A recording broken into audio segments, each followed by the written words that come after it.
Ya, pertanyaan berikut. Pak Am, ada yang mengatakan bahwa nikah siri itu zina yang dilegalkan. Apa benar? Ya tentu saja tidak benar ya. Kan yang namanya nikah siri itu ada dua. Pertama, nikah siri dalam arti, jadi nikah siri itu punya dua pengertian. Pertama, nikah siri itu nikah yang gak ada siapapun yang tahu kecuali orang itu dan pasangannya. Orang tuanya nggak tahu, ya, saudaranya nggak tahu, pokoknya duaan we tamah yang tahu teh. Nah itu nikah siri yang boleh jadi salah. Kenapa? Ya karena minimal lingkaran terdekat itu harus tahu, begitu. Nah kalau nikah siri itu ada walinya, ada saksinya, ada maharnya, ya tentu saja ini bukan perzinahan, ya. Karena nikah itu dua, ada nikah yang tercatat di kantor urusan agama, ada nikah yang tidak tercatat. Nah, jadi nikah yang tercatat tentu dia punya buku nikah, begitu. Tapi ada juga nikah yang tidak tercatat di kantor urusan agama. Ya tetap saja nikah, dia sah, tetapi tidak dicatatkan. Contoh ya, ada warga negara Indonesia yang punya akte kelahiran, ada warga Indonesia yang dia itu belum diurus akte kelahirannya. Dua-duanya warga Indonesia. Ya, dua-duanya WNI, hanya yang satu diurus akte kelahirannya sehingga dia punya kertas sertifikat akte kelahiran. Yang satu lagi dia warga Indonesia tapi tidak punya sertifikat akte kelahiran, gitu. Menikah itu ada dua. Ada menikah yang tercatat, berarti dia punya buku nikah.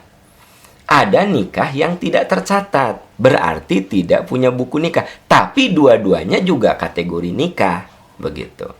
Jadi menurut hemat saya terlalu berlebihan ya kalau dikatakan bahwa nikah siri itu zina yang dilegalkan. Yaitu tentu saja fatwa yang keliru. Karena di dalam pernikahan yang tidak tercatat itu seluruh syaratnya terpenuhi. Jadi nikah itu ada dua. Ada nikah secara syar'i dan ada nikah secara syar'i yang tercatat. Jadi ada nikah secara syar'i yang tak tercatat, ada nikah secara syar'i yang tercatat. Jadi dua-duanya syar'i, ya. Dua-duanya syar'i.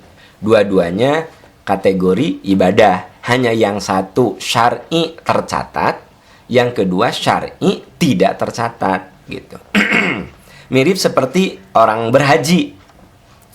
Ada yang berhaji menggunakan visa haji. Di sana dia wukuf, sa'i, dan seterusnya lah. Ada juga orang berhaji kemarin ini, tapi visanya bukan visa haji. Dia visa turis, ya, visa kunjungan.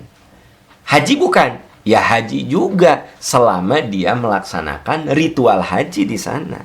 Begitu. Teman-teman kita yang bekerja di Saudi, kan dia visanya visa kerja. Tapi kalau dia melakukan ritual haji, maka dia juga haji. Hanya tidak menggunakan visa haji. Nah, kalau boleh saya umpamakan, pernikahan itu seperti tadi.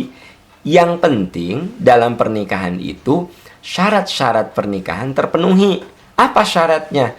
Ada wali. Siapa wali? Yaitu ayahnya. Ada saksi. Saksi itu dua. Laki-laki. Bisa dari keluarga perempuan satu, keluarga laki-laki satu, atau dari siapapun yang layak untuk dijadikan saksi. Boleh, siapapun sebenarnya bisa jadi saksi. Kemudian yang ketiga ada mahar. Ada mas kawin. Yang keempat ada ijab qabul. Ya, si wali melakukan ijab qabul dengan laki-laki yang akan menikahi anaknya itu. Dan yang kelima, tidak ada unsur paksaan. Makanya para ulama sepakat, pernikahan yang dipaksa itu tidak sah.